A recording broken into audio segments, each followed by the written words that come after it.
گله میکنن که چرا ملت ایران میگن مرگ بر آمریکا. اولا بنده این رو برای حضرات بزرگان آمریکایی روشن کنم، مرگ بر آمریکا یعنی مرگ بر ترامپ و جان بولتون و پومپئو، مرگ بر اینا، یعنی مرگ بر سردمداران. ما به مردم آمریکا کاری نداریم.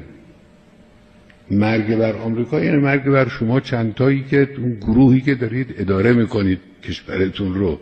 مراد اینه. حالا در این دوره اینان، در دوره دیگر هم دیگران. بحث ملت آمریکا نیست.